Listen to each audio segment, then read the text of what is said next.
Whew. Well, that's good. That's good. Power's on, internet's working, podcast player's working, your phone's working. That is a good thing. How did it go for you? Did your team win? Did you get what you wanted? Did your team lose? Did your team get blown out? Did part of your team win? Part of your team lose? Are you moving to Canada? Are you headed out to become an expat somewhere else, pursue the some other version of the American dream somewhere else?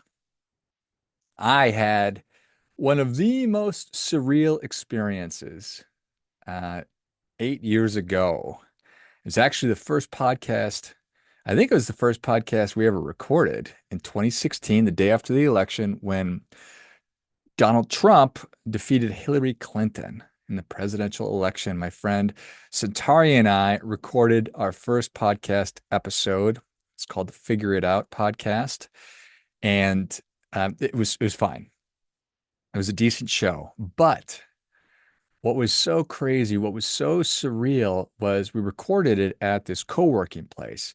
And there was a young lady she was in her 20s, probably her mid to early 20s, and she was literally like curled up like on the ground next to her desk with a blanket around her, and it was clear she was just so distressed and she had been crying. And I thought it was a gag. I thought she was, playing a joke, but she was literally like beside herself because Hillary Clinton had lost to Donald Trump. I just couldn't believe it. And that was really the first time that I had seen firsthand this phenomenon that has gripped society, that has gripped our culture, that we are taking politics so freaking personally. I remember for the first, 40 years of my life, call it the first 20, because I didn't really pay attention to politics when I was a kid. But I don't need to talk about how the discourse around elections have changed, just that they have. But I remember that. It was so surreal. So maybe that's you this morning.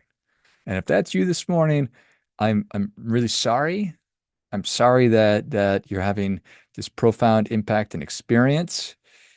Um, that being said, I don't think it's healthy. So I think that we should revisit it. But I wanted to talk about, because I don't know who won. I'm recording this days before the actual election. So I don't know what happened. No idea. But there's this thing called locus of control. And it just speaks to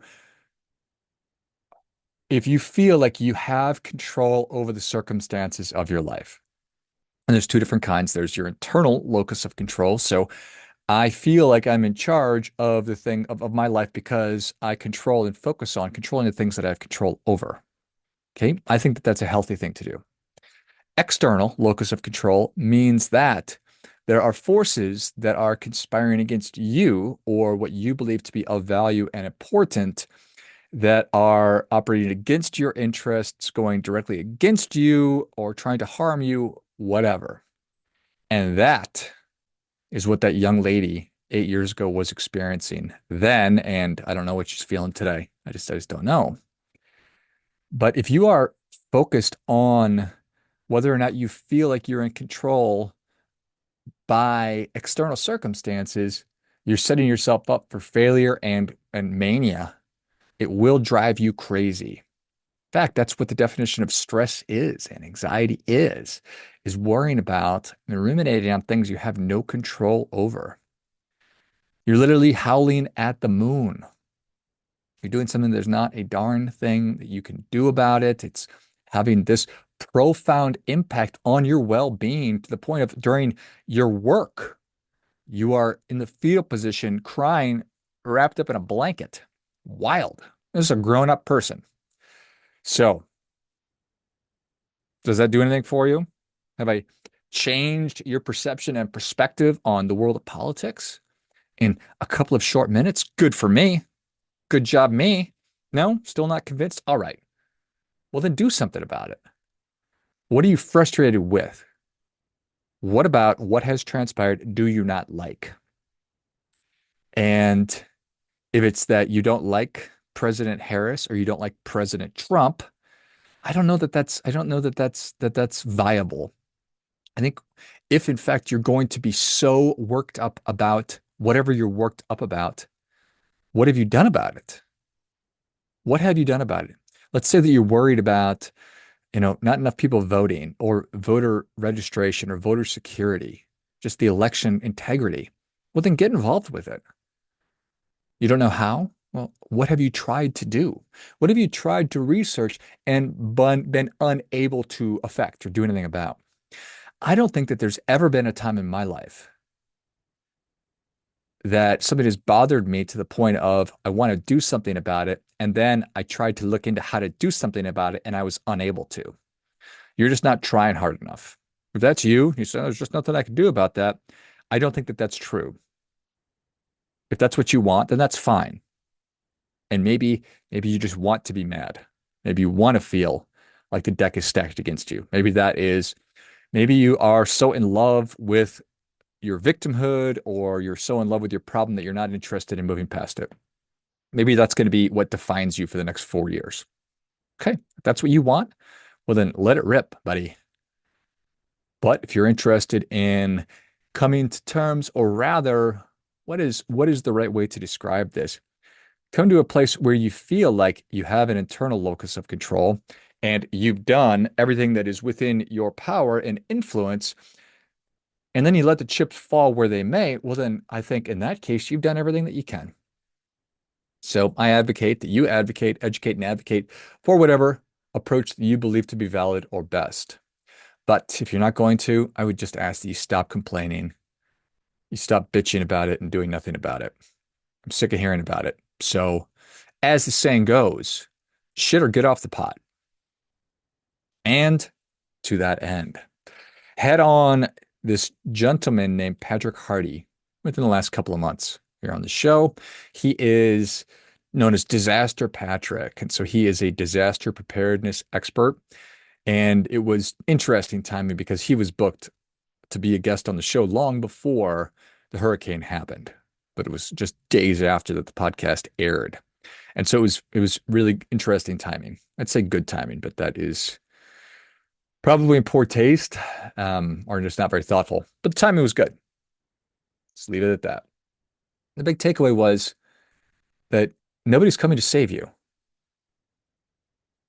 If you're in a disaster and you're waiting for the government to come and save you, you're in trouble. You are in trouble. If in your life you're waiting for Kamala or Donald to come and save you, you are in trouble. It's not going to happen. It is incumbent on you to figure out how to gain as much control as you can.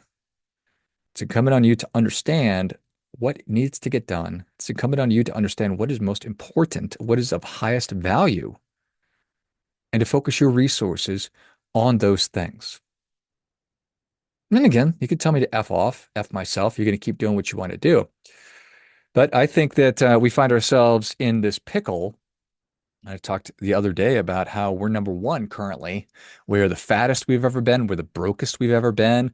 And this is individually and as a country, our debt is just exploding and skyrocketing. So all bad things. But we need, each of us individually needs to make those decisions. We need to decide what standard that we want to live by, live to, and then hold ourselves to that standard and start living by that standard. Start valuing strength, not because you're going to beat anybody up, just so that you're capable. When you stay ready, you don't have to get ready. Stay healthy, stay strong, get strong, be prepared, and then you're able to handle things. And another thing that, another thing, we found ourselves as a country just totally polarized. And we're so focused on racism and we're so focused on bigotry and in-group, out-group stuff. I guess that's it. My friend Matt told me that years and years ago. It's like it all comes down to in-group, out-group. It's like if you're in the in group, you're with us, and if you're in the out group, you are the enemy. And that dynamic right there, I think we is just plainly being experienced by us as a country right now. Just classic in group, out group. It's Ukraine, it's racism, it is it's everything. It's the trans stuff, it's policing, it's migrants, it's everything. Every issue. It's one side and then the other side. And we need to somehow put the genie back in the bottle to reopen Pandora's box and stuff everything back in and just get back to where we were 10, 15 years ago. We need more civility. Right now, we are at each other's throats. We are just at a fever pitch. We're stressed out. That people are even talking about civil war in the country is preposterous. So if you find yourself demonizing the other side, if you find yourself demonizing the other, stop. Because stopping it stops with you. Just like starting something, getting stronger, holding yourself to a standard, that starts with you. Being an awful person and lumping another human being who is way more like you than they're different into some group like the Dems or the alt-right, whatever. It's also stupid. So here we are on election, the day after the election. And maybe we don't even know who won. But odds are the winner, our new president, didn't win the popular vote. Probably didn't win the popular vote, or vice versa, whatever. Maybe they won the electoral college. They won the election, obviously. You'd think maybe they did win the popular vote also. Maybe the House has now gone one direction. Maybe the Senate is another direction. I don't know. But we need to start giving civility and operating with a little bit of grace. Because again, your neighbor who's got the Trump flag or the Harris Waltz flag, they're way more like you than they are not like you, especially if they're your neighbor. They live in the same place as you do. Their kids maybe even go to the same school as you do. You probably like similar foods and movies and entertainment. And for the most part, I bet that you value most of the same things. Just a couple of differences here or there. So it is incumbent upon us to work on that, to strip away party affiliations, because wouldn't that be nice if we just got rid of the Republican and Democrat and just had two people running? That'd be weird, huh? I haven't really thought this all the way through, but just strip away party affiliation. What don't you like about the candidate? What do you like about the candidate? What are you most opposed to? What issues matter most to you? What's the most important thing? And then look for candidates who echo those most closely, represent or embody those things that are most near and dear to your heart. And not what other people tell you is the most important thing. So at this point, hopefully we all know that it's all agenda driven. Everything that we're hearing, certainly in political advertisements, it's 99% BS, but from any news source that you get, it's going to be colored by some agenda or some perspective, and odds are it's going to trace back to money in some form or fashion. So all we can do is try and make a judgment on, okay, this candidate A or candidate B, like South Park always says, is Giant Douche more like me or is Turd Sandwich more like me? So there's that.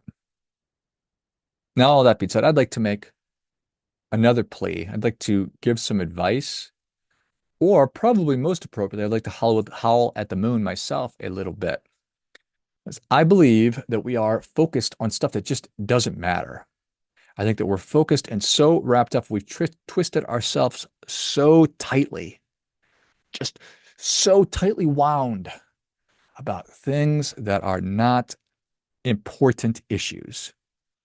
You talk about above the line issues are important, below the line issues are just not as important. We've wound ourselves up so tight around stuff that isn't important at all. In the grand scheme of things, biggest issues that we're concerned with are below the line issues. And I'm going to make my case here. You might think I'm crazy, or you might think that I'm absolutely right. There's truth somewhere in the middle. And obviously, you're not going to take or believe everything that I say, or not everything I say is going to resonate, but maybe it's one or two things, maybe five or six, maybe you get the idea. I think that I know that the main thing is keeping the main thing. We need priorities. We need to know what our priorities are, and then we need to treat our top priorities as though they are our top priorities. And because we are in the weeds, if you ever worked in a restaurant, if you ever waited tables before, you are familiar or been a bartender, you know what it means to be in the weeds. You just all of a sudden there's too much stuff to do. You are feeling overwhelmed. You feel like things are out of control, and they are. You're sort of figuratively drowning. That's kind of what we're doing. And another way to look at this is you can't see the forest through the trees. So you're just right in the middle of it. There's a tree right in front of you. You can't see anything just beyond that. So we need to take a big step back and change our aperture, expand our aperture a little bit so we can see the entire field. We could see the entire forest. We could see our entire lives and existence. What makes the United States of America so great? What is it? What is it that makes our country so great?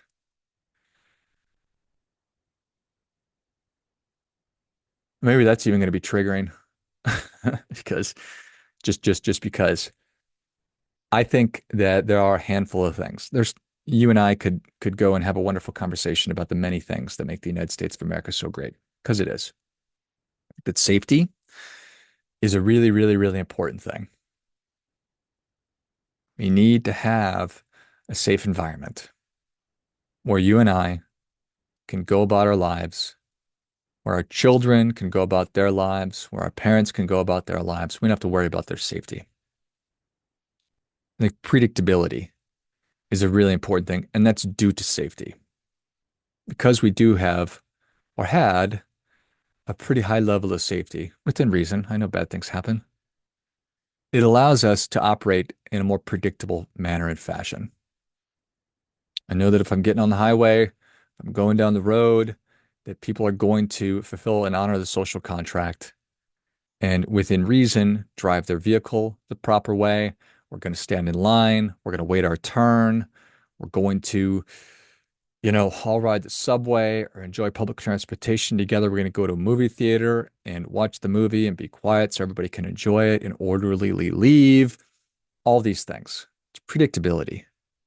If I call the police, they're going to show up. If I go to a hospital, I'm going to get care. If I need to go to a government agency for something, I'm going to get service. And then from there, that gives us the opportunity to pursue happiness. Life, liberty, pursuit of happiness. Remember, I will have the opportunity to start a business, to raise a family, to practice whatever religion I want, the ability to express myself, whatever way I see fit. I can eat what I want. I can go where I want. I can do whatever I want because this is still a free country. And because of that, it's easy to take things for granted. It's easy to forget about those things that make our place, the United States of America, so great. And when we forget that and we decide to elevate lesser priorities above higher priorities, shit gets fucked up. And here we are. The main thing is keeping the main thing the main thing. We take for granted, wow, what we have here is really great. I can do whatever I want. Nope, let's screw all this up. Let's start fighting over stuff that isn't even real. Let's get at our throats over nonsense. Let's elevate nonsense priorities over real priorities. We'll see how that goes. It's not going well. Here we are. When there are places within the United States of America that you cannot drink the water, we failed. Where there are places that your kids can't walk to school because of threats of violence, it's not safe, then we failed. When there are places that you can't operate a business because of theft, we've failed. When there are places where people are without food, electricity, or other basic needs because of accidents or disasters, East Palestine, Ohio, Maui, now the East Coast, we failed. When our kids can't read or do math at grade level or anywhere close to it, there's places like that, which there are, then we failed. I could go on and on and on. But all this to me is evidence that we've lost the signal. We've decided to focus on below the line items, also known as stuff that just doesn't matter. And we've decided that it's a good idea to let things that don't matter at all tear us apart. It's a failure. So it's no surprise that we find ourselves where we are, literally having conversations about having civil war. Or what? Nonsense issues, below the line issues. If this stuff's really important to you, okay. But don't forget what got us here. Don't forget the table stakes. Don't forget what must be present in order for all of this to operate and happen. So once we lose that foundation, it doesn't matter. We need to wake up to the reality that we all want the same stuff. You know, whole life, liberty, pursuit of happiness trope. But we're all pretty much same at our core. Yeah, we've got different ancillary interests, but I think and believe that we're way more united than we are different. We're way more alike than we are different. So, in service of, again, more wholly, thoroughly making my case as to the importance of honoring what has made our country a wonderful place, the best country that's ever existed on the face of the earth. If you disagree with that, then might as well just stop the show. But if you believe that and you have hope for the future, you'd like for our country to get back to, and I guess that's to a degree triggering language as well. I'm interested in having all those things no longer be true. I want to be able to not read about how people in Flint, Michigan can't drink the water. I want to read about how kids in Chicago can read and can do math. I want to read about how there's not people who went through a disaster still struggling because we prioritize people in other countries over the lives of the people in our own country. I don't want to read about businesses pulling out of major cities. I don't want to learn about how such a huge number of small businesses failed during the pandemic and they're out of business. I don't want to read about that stuff anymore. So how do we get back to that? And I think that we need to focus again on those fundamentals. So here's my case. I'm not making this up. I researched this. So I think that it's going to come down to being a sovereign country again. Let's just go really back to the basics foundationally. And a country's sovereignty is generally defined by its ability to govern itself independently without external influence, interference, locus of control, internal versus external. Although that's going to take different forms depending on whatever, several key elements are widely accepted. We have to have a defined territory. That means a sovereign state must have clearly defined borders within which it exercises control. The extent of this territory is internationally recognized, although there can be disputes over the border. We have to have a permanent population. Country must have a permanent population, meaning people who live there long-term and are citizens or subjects of that state. So you have to have that. You have to have citizens. We have to have a government. We must have a functioning government that's capable of creating and enforcing laws, providing public services, and maintaining order. The government represents the state, both domestically and internationally. Because I believe in internal locus of control, I'm an independent kind of a guy. More libertarian than I am probably anything else, but even then, I'm right there. I'm right in the middle. I want the same stuff everybody else wants. But I believe that the government needs to create and enforce laws, provide public service, and maintain order. But we're not doing that. Our government's bigger than it's ever been. It's the largest entity in the history of humanity, and it's not doing those things. So that's a mistake. To be sovereign, a country must be able to engage in diplomacy, treaties, and trade with other nations. Okay. Independence, the government must be independent, meaning it can make decisions without external control or coercion. Sovereign nations are not subject to the authority of another state. Well, that's up for debate. Recognition by other countries. Okay. Makes sense. So those things reflect the international law concept of sovereignty. While a country might claim sovereignty, it still may face disputes if others challenge its independence or recognition. So that makes sense. All right. So then I wanted to research what is it that what conditions must be present in order for a country to really thrive, to really do well. So let's talk about, I think, one of the most important things, which is stable and effective government rule of law. So I already talked about this, but if we're trying to thrive, the government must enforce laws fairly and transparently, protecting our rights, ensuring justice, and maintaining public order. I think that that's the primary responsibility of the government. Enforce laws fairly and transparently, protecting citizens' rights, ensuring justice, and maintaining public order. Doesn't that sound good? Can we just get back to that? We need political stability, regular and peaceful transitions of power, absence of widespread corruption, and functional political institutions are essential. Yeah, agreed. We need this very much. We need to feel like our elections are secure. And right now we don't. So could be right now, as you're listening to this, that the election is still up in the air and it's a disaster. I hope it's not. I hope whoever won, the other side conceded and we can all, come together and move forward. The next thing is we need good governance. We need competent leadership and efficient management of our resources to enable the delivery of public services such as healthcare, education, and infrastructure. And right now, that's not what we have. We have more distrust in government than we have trust. I think we have a lot of people who are feeling like government is not operating in the best interest of the citizens. So the next thing was we have to have a strong economy. We have to enjoy economic growth. A growing economy with diverse industries that provides jobs, reduces poverty, raises the standard of living. We need innovation. We need technological development.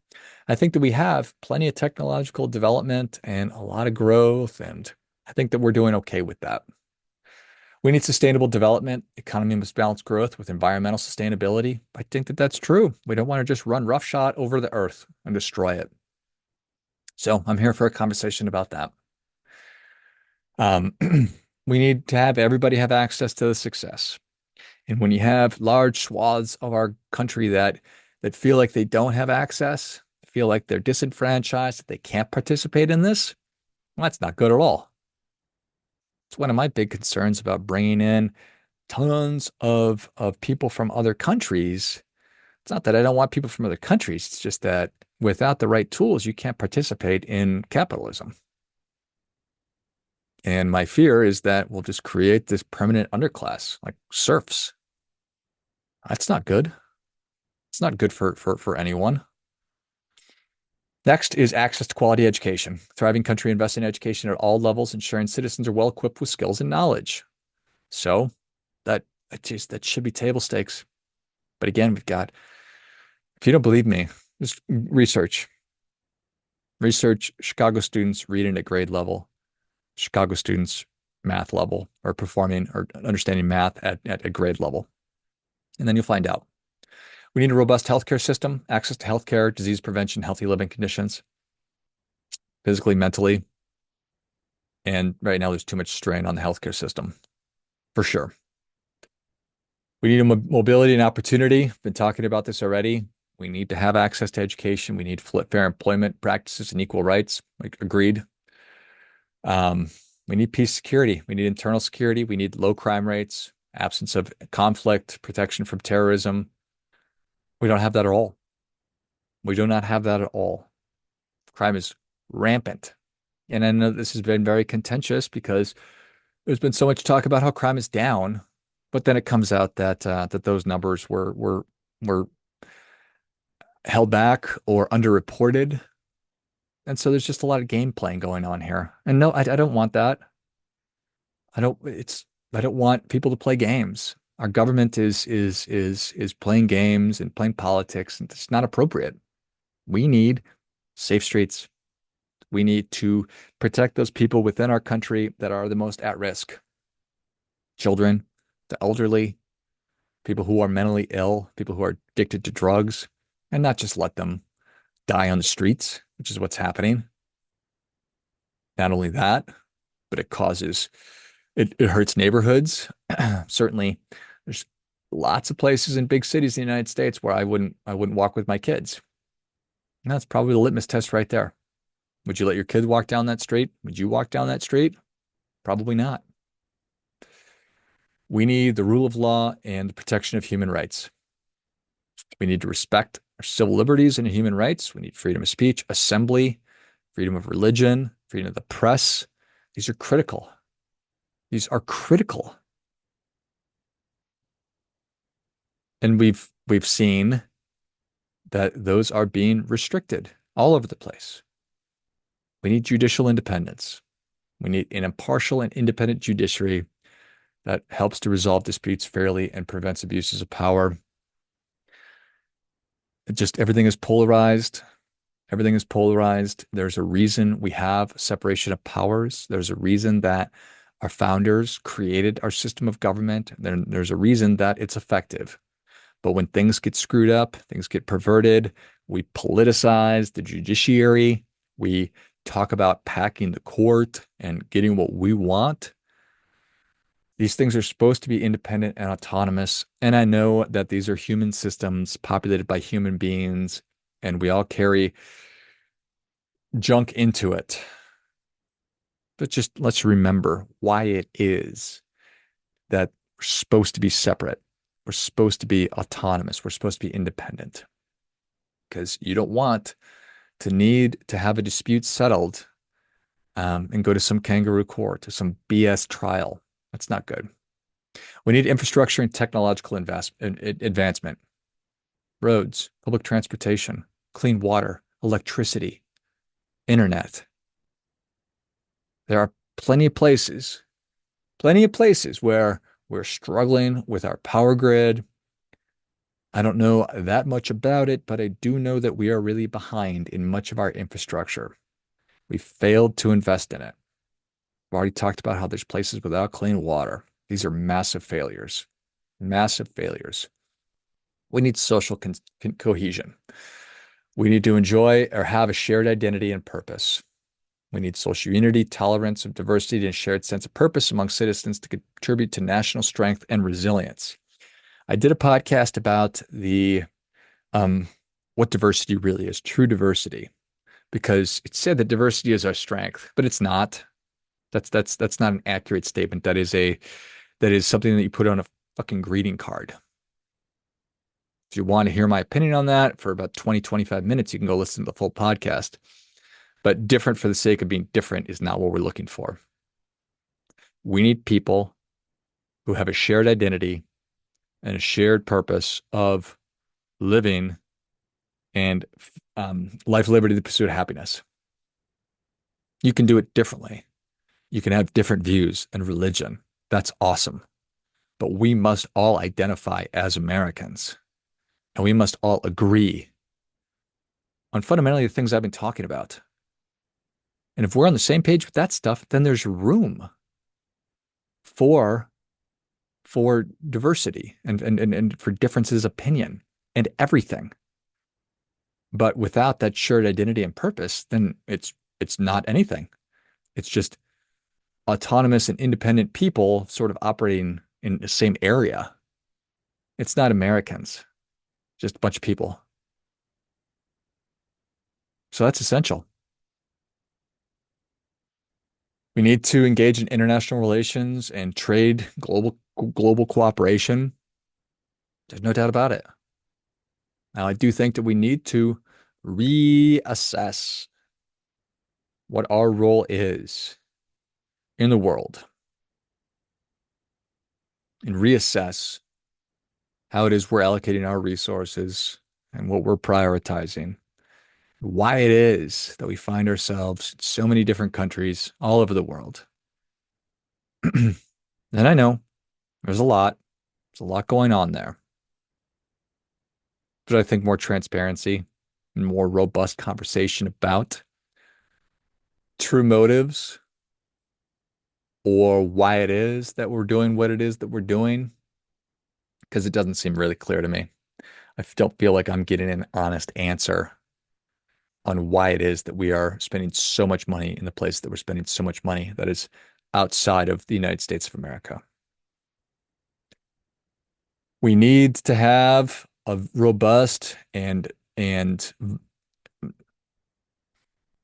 fun and dynamic culture. It's what it's all about. Freedom of expression. People that want everything to be the same is so stupid to me. You wouldn't have music, you wouldn't have art, you wouldn't have delicious food if everything was the same. Why would you want everything to be the same? This is where diversity really is our strength. It has got so many different kinds of music being created by so many different kinds of talented people and art and literature and movies and film and dance, everything. It's amazing. That makes life so much better. Want that. So, what happens when that stuff isn't here? What happens when those elements begin to deteriorate or disappear? What happens? We experience political instability. We have a weak or corrupt government. It's losing legitimacy. Hmm. What's that going to lead to? Protests, civil unrest, or even coups and revolutions? What about the breakdown of the rule of law? When laws are not enforced equally or fairly, crime can increase. Powerful individuals or groups may exploit the system. This may lead to a sense of lawlessness and insecurity. If you don't think that that's happening, I don't know what you're paying attention to. Economic decline, recession, unemployment. Collapsing economy can lead to high unemployment, poverty, and inflation. Businesses fail, foreign investment may decline. While we are experiencing incredible innovation at the top, I think that we are gutting our middle class right now. Social inequality. When we have widening income gaps, lack of opportunity, that's going to fuel resentment. It's going to lead to tension and political instability. Extreme inequality often makes the rich rich while the poor struggle to survive. That's what I'm talking about. We are separating different groups. So that's a big problem. Poor education, brain drain. I think our education system is so incredibly flawed. I don't think that it works. There's evidence of it everywhere. We're going to have a hard time producing skilled workers, innovators, and leaders. All this talk about whatever the youngest generation is that's in the workplace about how they just don't want to work, how most of them just want to be influencers. This is just evidence that we have lost the signal on our education system. I mean, how in just one or two generations we have such different perspective coming out of people is shocking to me. And I can only point to that is direct evidence of a failure to educate our young people. It's going to lead to a healthcare crisis. Weak healthcare leads to higher mortality rates, shorter life expenses. Here we are. We have terrible public health. We are struggling physically with health. We're all overweight. We're all on pills. We're stressed. We're just jabbing and swallowing as much medicine as we possibly can. We've got horrible food. Yikes. Civil unrest and crime, increased crime rate. Again, if you think that crime rates are down, I really encourage you to dig a little bit deeper. Dig a little bit deeper in and to determine whether or not crime is really down or it's up. Um, so everything that we're talking about, I think that I'm repeating a lot of this stuff, but you're going to experience breakdown in social cohesion, social fragmentation. We're right there. I've been talking about this loss of national identity. We're right there. You have people talking about leaving the country. So much stuff, so much bad things. And then a population decline and demographic crises. Well, we're absolutely experiencing falling birth rates rather. So it's all bad stuff. And then an erosion of civil liberties and human rights. Authoritarianism. When a government becomes authoritarian, civil liberties and democratic freedoms are often curtailed, like freedom of speech, like freedom of assembly, like freedom of the press. Do you see that happening anywhere? Do you see anywhere where freedom of speech is being curtailed, where you can't get together, where you can't speak your mind? I see that. Human rights violations. There's stuff happening all over the world. So I mentioned the social contract a little bit earlier, but fundamentally, it refers to an implicit agreement between individuals and the government or society where people consent to surrender some of their freedoms in exchange for protection, order, and the benefits of living in a structured community. It describes how people collectively agree to follow laws and norms in order to maintain a functioning society and the authority of a government. So we have to have that mutual agreement that we're going to give up.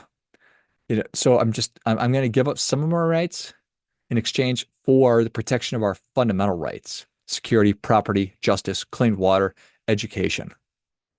So I'm saying, okay, I really like to go 100 miles an hour right now, but I'll keep it at 60, just so not everybody's driving 100 miles an hour.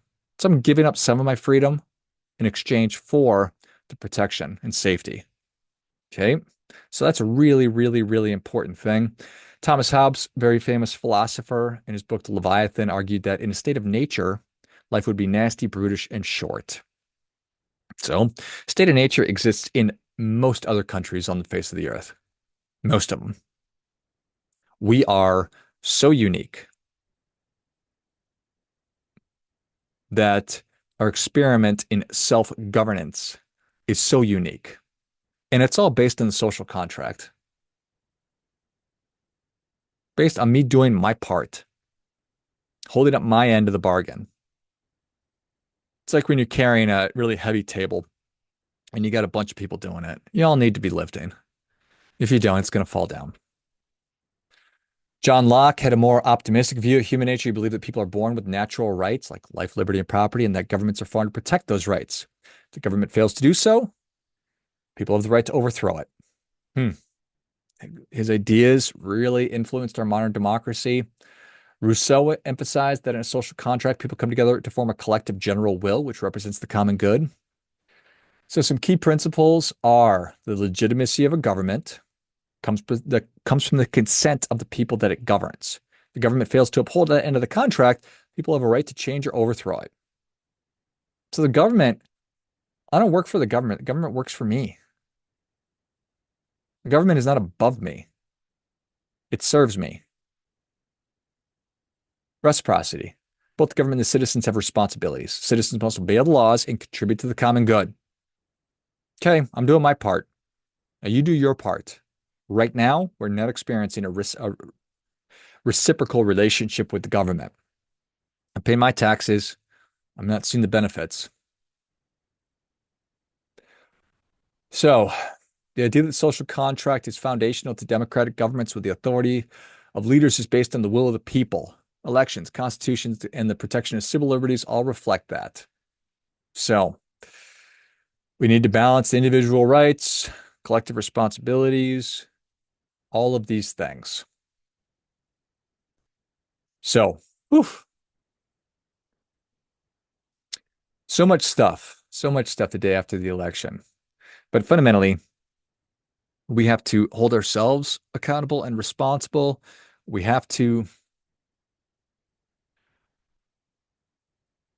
I want everyone to spend more time thinking about what are your top priorities? What do you believe to be most important in the context or alongside what I just went through?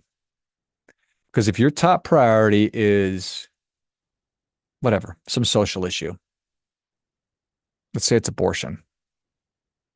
Well, without the rest of it, it doesn't matter. If we don't have a functioning government, a functioning country based on the social contract, it's not going to be any abortions. It's going to be a disaster. Um, but that's up to you. That is up to you. You make the decision. I don't know that we've thought it all the way through. And the more we can spend time thinking about it and thinking it all the way through, I think that the better off that we'll be. So we have to hold ourselves to a standard. We have to be capable and more engaging in independent critical thinking. And then we have to demand that our elected officials begin working with our interests in mind. Instead of spending all their time trying to get elected or get reelected or doing whatever they're doing,